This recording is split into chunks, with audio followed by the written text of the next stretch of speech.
Now, as I can see from the poll, about 50% of participants are somehow familiar with the concept of time of use tariffs. About 40% are familiar and about 9% are not familiar.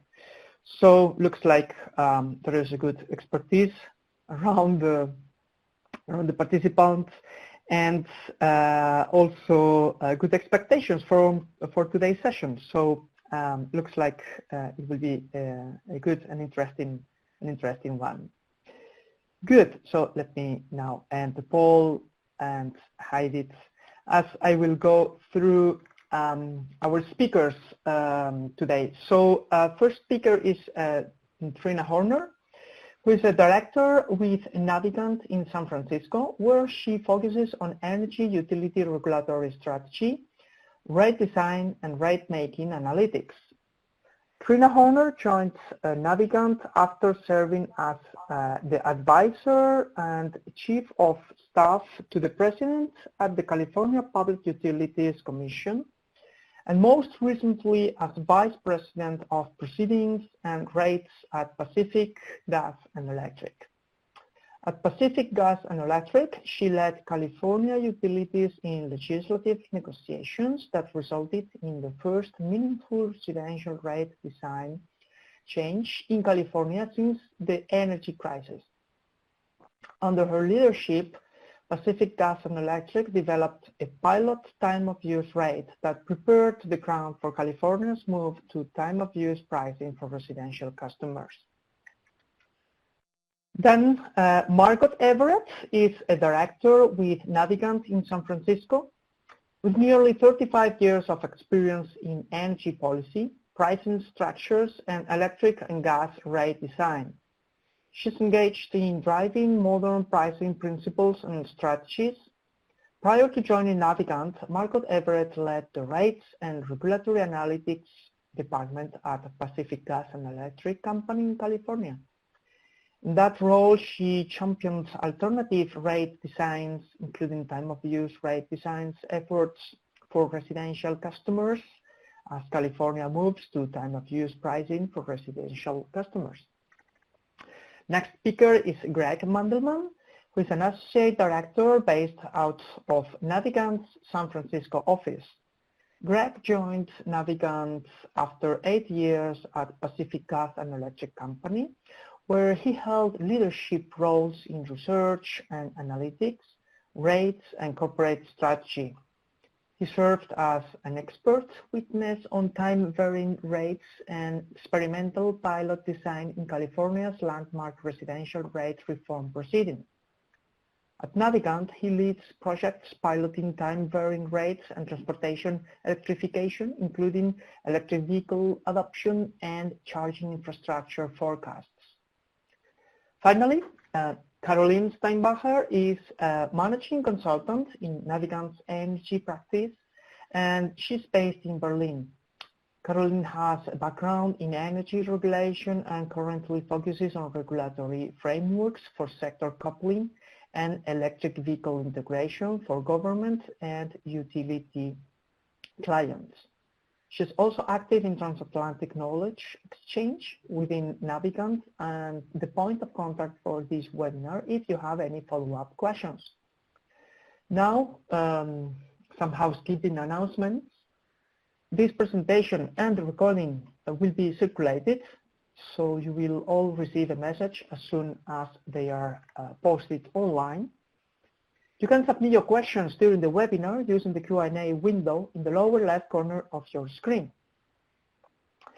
And now, Trina and the rest of the speakers, the floor is yours. You can go ahead. Thank you very much.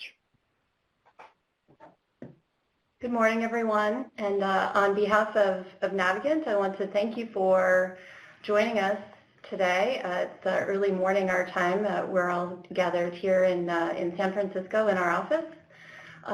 And just want to welcome you to this conversation. We have been looking forward to sharing some of the insights that we've learned across our work in North America with you all. A little bit of background on Navigant. We are a global company We have clients really spanning 6 continents and have hundreds of consultants in our energy practice worldwide. In North America and Europe is where we are really focused in our energy practice. We have a strong presence as well in the Middle East and in Asia. And in that practice, what our focus is really in various ways helping to guide our clients through this industry transformation, whatever that looks like for you in your jurisdiction, kind of looking at the traditional power grid model and energy model from operations to your business plan, the traditional energy model regulations, and how that flows through to touch your customers through rates, and how is that transitioning to what we call the energy cloud, and which is essentially a much more distributed and two-way energy flow that reflects significant advances in technology, new digital energy cloud platforms, and that really is driven by, all of the market demand, technology innovation, and policies and regulation changes that we are all experiencing right now. And my colleagues today with me, one of the areas of focus that we really specialize in and work on every day is the area where all of those market developments and policy changes touch customers every day, which is pricing, which is rates. Every day, the way that customers use their energy is essentially impacted by the rate that they charge, and that is oftentimes, we find, how a regulator, how a utility achieves its policy goals or its business goals is through those rates. And those rates can be dynamic or at one end of the spectrum, or they can be very, very static all the way to a flat subscription rate pricing. And we specialize in developing rates across that sort of dynamic to static spectrum because we recognize that that rates really are driven by and are an enabler of your goals. So it's key to identify what your goals are at the outset. And that is really kind of the where you start in identifying the kinds of what we call variant pricing or dynamic pricing if you want to establish that for your system. So there are essentially 3 stages that, in our experience, are really sort of key to follow. And I'll kind of walk through each of them here today. And it starts with being clear about your goals, being clear about what your aims and priorities are. So, for example, is the goal to address generation-related challenges, to mitigate and the impacts of system peaks and ramping? Is the aim to address grid-related challenges, which would be addressing, congestion on the system, or mitigating an annual or even seasonal peak system need? Or finally, is the goal to really incent customers to manage their energy usage through pricing signals to reduce their overall consumption? So the key there is to really be very crystal clear about what your goals are. And these goals are not mutually exclusive necessarily, but it's really important at the outset to identify what they are. The second step is really to define who is the target group that you are looking at. And oftentimes what we have seen is that dynamic pricing is first rolled out to the more sophisticated customers on the utility system. So commercial, industrial, oftentimes agricultural customers who spend a little more time thinking about how to manage their energy usage and their energy bills. But increasingly, as dynamic pricing becomes more familiar, both to utilities and energy systems as they are executing dynamic pricing, the goal is to roll that out to residential customers. And sometimes that can target certain kinds of residential customers, certain subgroups within that class, such as electric vehicle owners, for example, who are likely to have a very defined charging and usage profile. And then beyond that, then you can start to get creative and really roll up your sleeves in designing your rates. And there are lots of different variant pricing elements that are available. Again, sort of depending on what your goals are, they can vary by season, time of day. They can be designed to create locational signals for areas that, in particular, where you want to manage grid-related impacts. And they can also be combined with other elements. So time variant rates need not be a standalone element. They can be combined with certain other rate design elements like demand charges or connection charges, tiers like we have in California, etc. So that's where you can really get creative. And our focus today is really, we're going to talk about a couple of examples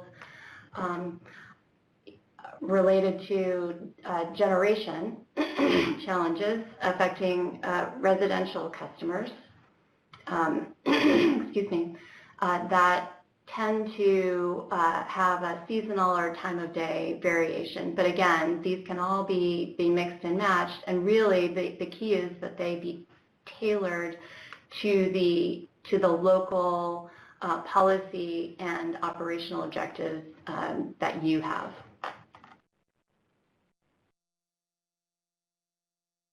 So on that front, I think the California duck curve is probably pretty well known to a lot of folks outside of California here, and essentially it's a time scale of net peak load forecasted by the California Independent System Operator that really shows the impact on the grid as more variable and particularly solar generation ramps up in California to meet our renewable mandates. So that solar resource, and especially in years like this year when we have a lot of hydropower also coming online as a result of our significant snowpack this particular year. It really creates a need for steeper ramp-ups, ramp-downs, at the same time that electric vehicles and need for cooling is sort of exacerbating the ramp, both up and down. So in that instance,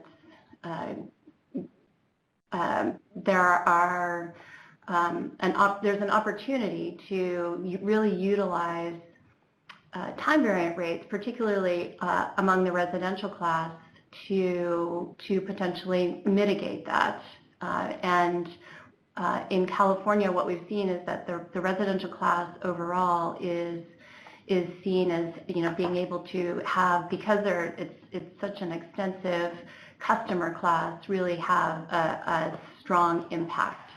So as the need for load becomes more flexible, the flexibility of time variant rates really sort of marries up really well as a solution to solve the duck curve.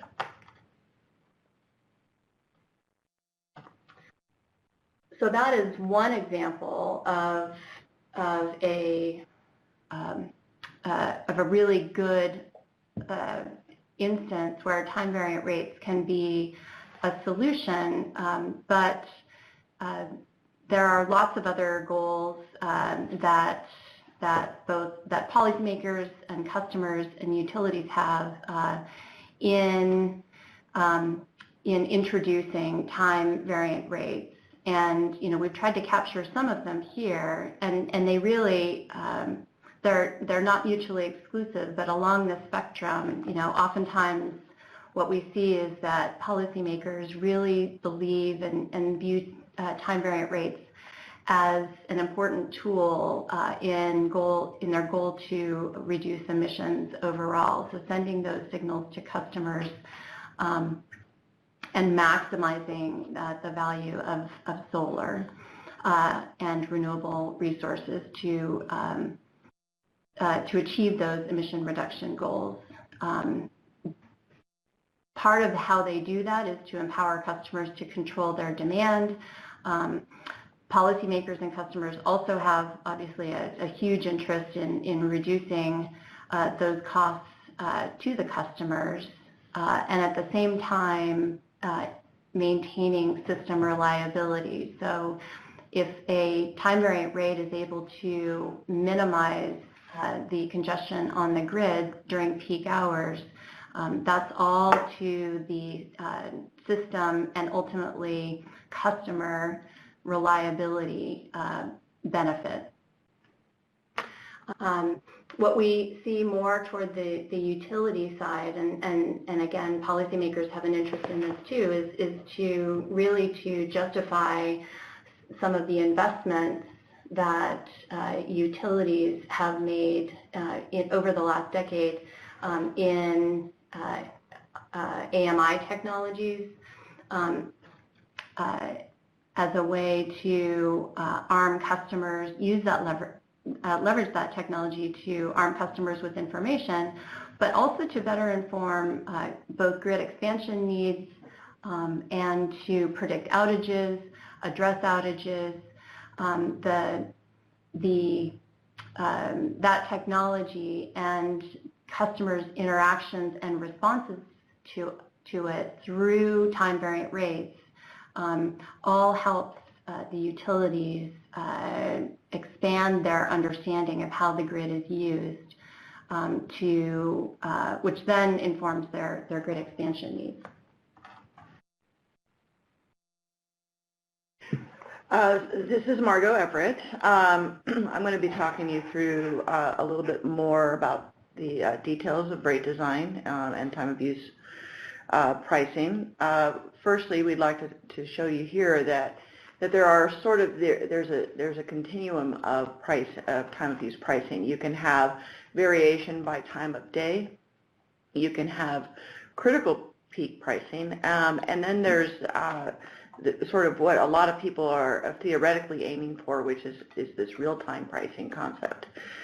When we talk about time of use, what we're really talking about is having rates be set at different levels for different times of day, and the number of periods that you can have will vary depending upon your goals. As Trina was pointing out, a lot of this is driven by the goals that you have and what you're trying to achieve. But having different times of day, for example, you could have just one peak period and one off-peak period. In a lot of areas where we see the duck curve, we're starting to see super off-peak period, which is a period where prices are extremely low because that's when the electricity is in abundance, and it's best to try to get consumers to consume at that time. A lot of times these time of use rates also vary by season, so you can have maybe just a winter or summer, 2 seasons, where you're differentiating between those times of year, or you could get even more granular than that. And it is these types of programs, seasonal time of use programs, are the ones that are most prolific in the United States, and it is the design that is being implemented, particularly in California, as a mandatory rate. So a lot of times time of use rates have been optional for customers who volunteer for taking on these rates, or customers who feel that perhaps they benefit because they can modify their use to these time of use periods. But policymakers in California and a lot of other states in the United States are really now moving towards time of use to try to send signals to customers as a mandatory rate structure.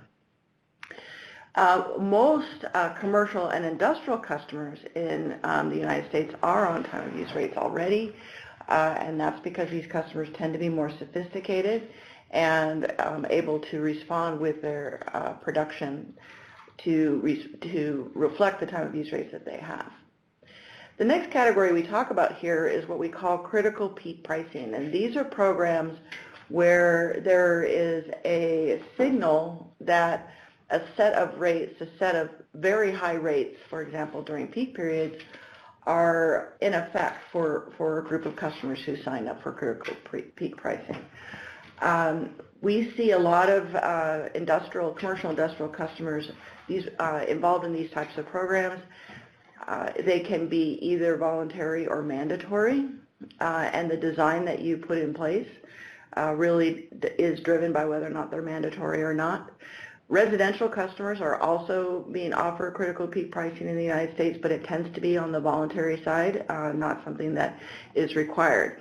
But the general structure is that they have a slightly lower average rate for all time periods except when the critical event occurs. And then when the critical event occurs, the prices are much, much higher, and the customer gets a notice about a day ahead that these peak prices, these super high prices, are going to be in effect for the next day. The philosophy is that these customers will then take that signal and really curb their usage during that day when there's a critical peak event. And it's also trying to help grid operators manage when they have really high demands and maybe some severe weather conditions that are forcing there to be critical issues on their grid. Then finally, real-time pricing. This is where customers are seeing prices on an hourly basis. Maybe it can be a day ahead or an hour ahead. These programs are generally very elective. We see mostly commercial industrial customers who are highly sophisticated and have great communications capabilities to be able to receive and respond to these prices.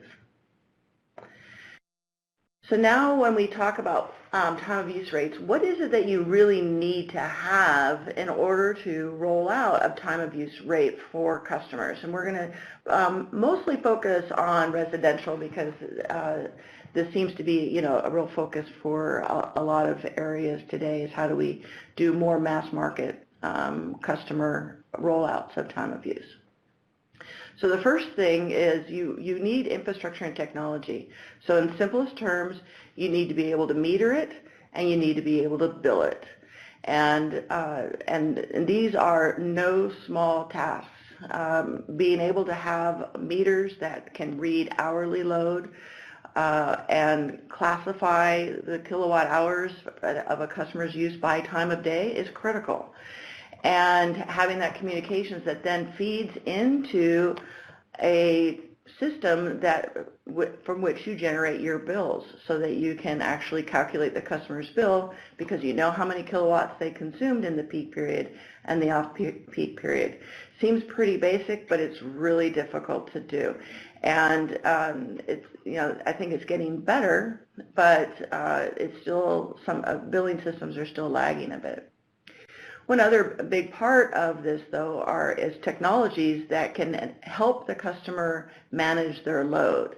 So it's not just about the utility being able to communicate what the rates are, meter it, and bill it, but the customer has to be able to react to it.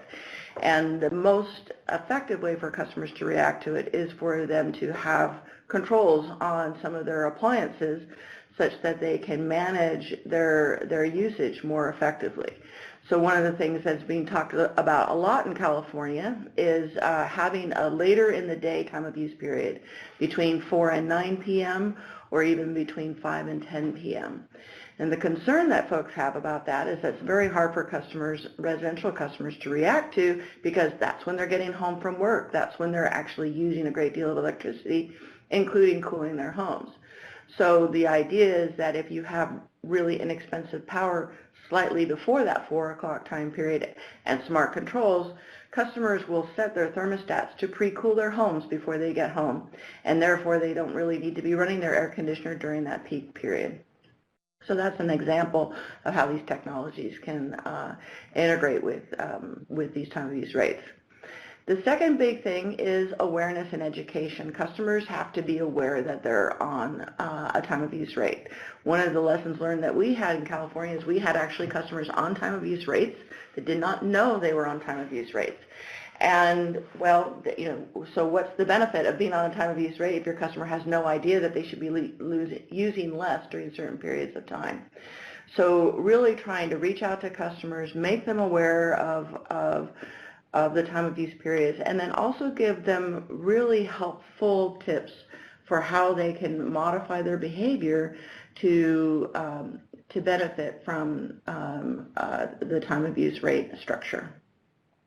And then lastly, and also really very important, are the capabilities and agility within the utility to be able to design and monitor these rates. So we all have a goal in the utility industry of making the revenue that we need to make to cover costs. And if we don't have strong analytic capabilities and technology to analyze all of this really wonderful data and understand how customers will react to time of use rates, you're going to end up with a fair amount of revenue volatility. Of course, your executives are not going to like that, but also the customers don't either, because sometimes that reflects back on their pricing. So really having the ability to understand the impacts and adjust pricing accordingly to reflect the data that we have. And I'd say the last thing on this point is that there's, as we get customers to start reacting to time of use periods, you actually impact the time of use period. So over time, you have to be willing to adjust the time of use period such that customers are, that the peak is really the peak, and customers are not, are still able to modify their behavior accordingly, but your pricing signals are still reflective of your cost structure.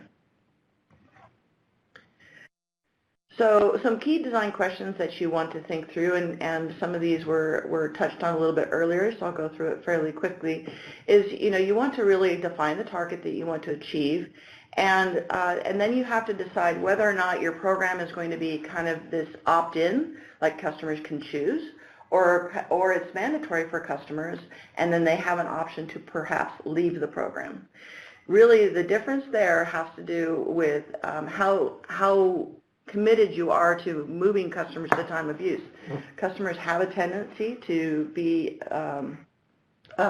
content with where they are. So if you put them in an opt-in default time of use rate, they have to be proactive about exiting that program, and most customers really don't have that much, don't pay that much attention to their electric bills to do a lot of that. So an opt-out program like we have in California is very effective in getting customers onto the program.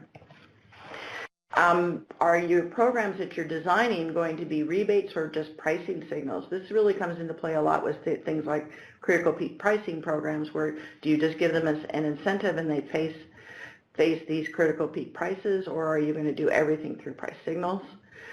One of the biggest issues on designing time of use rates is the difference between your peak and your off-peak price.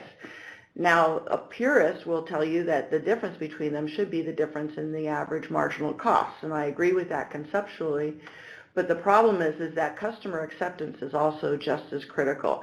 And if you have a very dramatic difference between your peak and off-peak price, you're going to have a lot more customer resistance to the program. Hand in glove with that is the next point, which is the peak duration. So if you can go with a really high peak to off-peak ratio if you have a very short peak period, because customers, okay, I can respond to a 2 times price difference if it's only for 3 hours, but if you need me to react for 5 hours, I really don't want to see that big a price difference between peak and off-peak. And then lastly, looking at the type of load that the consumers use. In particular here, it's like electric vehicles, trying to get them to charge at the right times and be aware of their costs for charging. So here's what the design that we did at Pacific Gas and Electric, PG&E, and the types of levers that were available. This is a time of use price that is actually in effect today, and it is not exactly the time of use rate that will be implemented as part of the massive rollout that will be happening in the next year to year and a half to put customers on mandatory time of use, but it is a time of use rate that is very similar to what will be used. A couple of things that are really interesting about this rate is that notice the later time period, 3 to 8 p.m. That's because of the California duck curve and really trying to send signals to customers that the peak time period has changed, and it's really starting to hit closer to 5 or 6 o'clock in the evening. So what we see here is a summer peak, and it's a weekday. So weekends are all off peak, and it's from 3 to 8 p.m. And then there's also a winter peak, and one of the things that we learned is that some rate designs would say, or cost of service analyses would say, that you should have different time of use periods in different seasons. This can get quite complicated for a residential customer to know, am I in the winter season, and so therefore my peak is from 2 to 4, but no, now it's summer, my peak is from 3 to 8. So creating some sort of consistency amongst time of use periods, even across seasons, is pretty critical to customer acceptance. The last thing that's interesting about California is that we have tiered pricing. This is mandated by state law, that the default rate has to be tiered, and so we make this a little bit more complicated in California because we say that you actually have to have a tiered time of use rate. So that makes what really the reason for baseline quantities and tiered pricing in California is to sort of equilibrate across the geographic diversity of the state of California. You have some areas where electricity is not highly used, such as in San Francisco during the summertime, versus in the Central Valley, Sacramento, and places like that, where there's a lot more customer use. And so it's meant to try to get customers' average rates similar to each other. And same holds true with time of use. Moving on to the next example for time of use is a residential electric vehicle rate.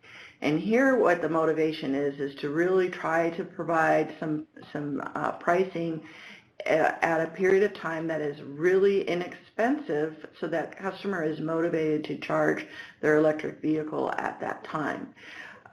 Roughly speaking, a competitive price to a gallon of gasoline in the United States is about 10 cents a kilowatt hour, and so when you're a dollar for a gallon of gasoline is roughly equal to 10 cents a kilowatt hour. So if you can get a customer to charge their electric vehicle for 12 or 13 cents a kilowatt hour, they really start to see the economics of an electric vehicle. Meanwhile, the peak period pricings are as much as 4 times higher than the off-peak. Again, really motivating customers to try to charge during that off-peak, not charge during the peak. And this is somewhat critical because there is a tendency for customers to want to plug their cars in when they get home. And that's not the type of price signal that you want to send them, because that just exacerbates the peak that we see. So again, here's where technology might step in, and you can get home, plug your car in, and schedule it to consume during the off-peak period. Hi, this is Greg Mandelman, and the next 2 slides I'll walk you through are really designed to be sort of small case studies of good examples of where sort of all the things that we have discussed so far in the webinar sort of come together. The first example will be in California, where, as you might have picked up, the folks in this room have a good degree of experience. And then the next example is actually another sort of an international example, although Canada doesn't feel that far from us, where time of use pilots have been and programs have been in place for quite some time. I will just say that the examples we're giving here are from North America, but as some of you are probably familiar, it's actually Italy was one of the very first places to go in and install sort of the deepest penetration of advanced metering infrastructure and time of use rates. So close to home for many of you, there is sort of experience in running these rates. But with that, I wanted to sort of pivot to California. And in each of these slides, we sort of have a context component, an achievement space, and then just a quick run through of some of the results that we've seen that we wanted to highlight here for you all. In California, there is quite a bit of experience with time of use rates. The first sort of time of use rates at PG&E were started in the late 70s. These were with large commercial customers. And they then sort of went on to pilot with other groups of customers, including sort of residential customers and sort of across different rate classes. But while that experience sort of existed in the 70s and 80s, things really came into sharp focus following the 2001-2002 energy crisis, much of which I think folks are aware of. But basically, during that period, there were quite a bit of sort of generation constraints created by market issues in the California market. And following that, the crisis there was an acute focus on figuring out how to better send price signals to customers via advanced metering infrastructure and time-varying rates. So in the early 2000s, we had a set of very robust pilots that helped lay the groundwork for what would come later in 2005 and 2008 with the wide-scale sort of rollout of advanced metering infrastructure across California's 3 largest utilities. And sort of, for PG&E, starting in 2007, 2008, we began sort of the full rollout of advanced metering infrastructure. And the basis of that technology and sort of the cost-benefit analysis that went into justifying these investments, and these investments just sort of as an order of magnitude for a utility like PG&E that has roughly 4.5 million residential customers, serves a service area of about 180,000 square kilometers. It was about a $2.2 billion investment. A lot of that, some of the justification that went into that investment was grounded in time of use and dynamic pricing rates. And so it was an important part of the business case for this infrastructure. Following the deployment of that infrastructure from 2010 to 2014, there was staged rollouts of both time of use rates and critical peak pricing rates. Time of use rates have been mandatory for our large customers, whose monthly consumption is greater than demand of about 2 200 kW and above. Those customers have been on time. But what was novel in California was that starting in around 2012, the state mandated that the three largest utilities move small and medium commercial customers to time of use rates, and then following that to critical peak pricing rates. We're going to, for the rest of the slide, pivot to residential results, because that's been an acute area of focus for where California has been over the last several years. I'll review sort of the information in the results section here. Beginning in 2016, the state embarked on a very large opt-in pilot whereby the three IOUs, Pacific Gas and Electric Company, which is predominantly in Northern California, Southern California Edison, which is in the Los Angeles area, and San Diego Gas and Electric, which is in the southern part of the state in San Diego, tested 9 different rates across over 50,000 customers.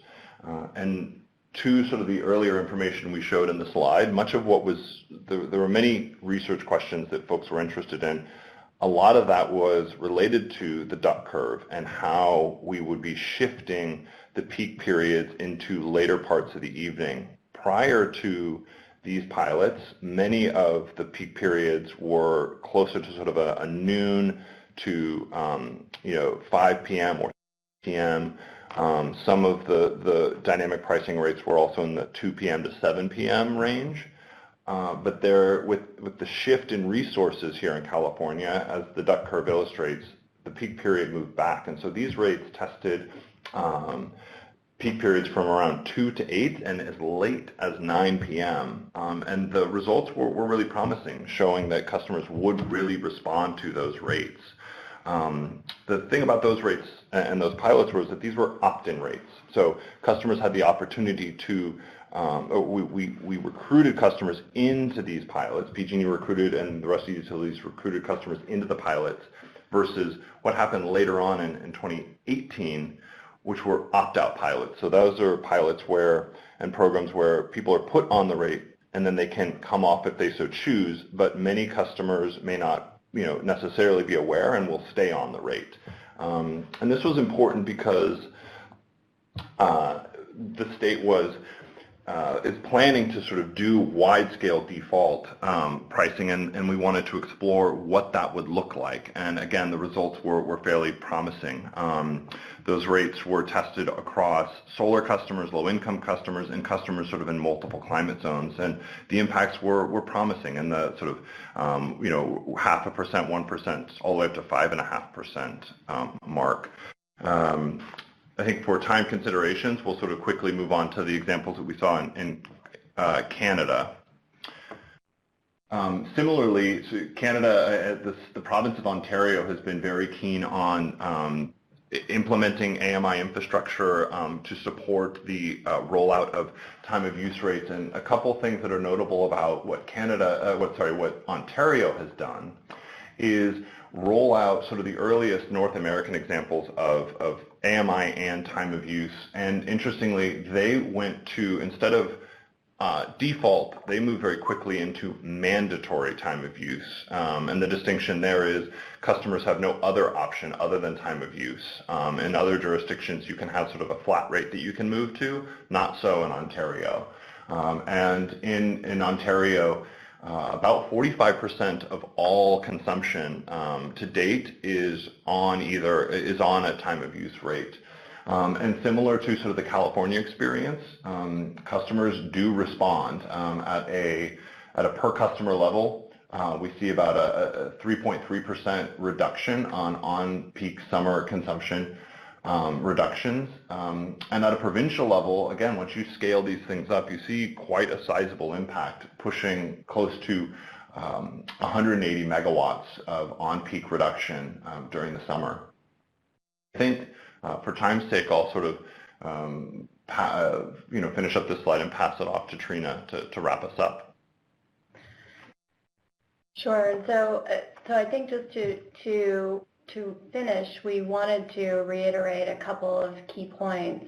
And And I think in terms of lessons learned, and as you've probably gathered from the last 45 minutes or so, the folks here particularly have had a lot of experience both at Navigant and actually all of us before we got to Navigant in developing the PG&E rates. And we have so the lessons learned that we are emphasizing here are really drawn from that experience, as well as some of our experiences in evaluating pilots in other states in the U.S., Colorado, Minnesota, and others. So it's a pretty deep pool of experience that we have here, and it really starts with defining clear goals. As I said at the beginning, it kind of gets back to the saying of, if you don't know where you're going, then how will you know if when you get there? Being very clear about what are the goals that you want to use this potentially very powerful tool of time variant rates, because it can serve multiple goals and complement them as well. And really, the rest of the lessons learned are really about preparation. And I think, as Greg noted, you saw the long lead time, right, of an experience in executing time variant rates in both the California and the Ontario examples, building on kind of the initial experience with commercial and industrial customers and rolling that out. And in that, really, not only preparing customers for change, education through various channels, multiple channels, and continuing even once the rollout is implemented, constant customer education and outreach is critical, but also preparing the utility systems, preparing your regulators and policymakers to be agile in this. As Margot said, to really be able to move and flex and adapt as the time of use periods change too, so that the rates can change as the grid or generation or customer usage patterns change. And that really kind of speaks to the last point on this slide, implementing constant monitoring. So with that, I think we're happy to answer any questions that you may have, and are keen to hear any of your reactions or feedback. Fernanda, are there any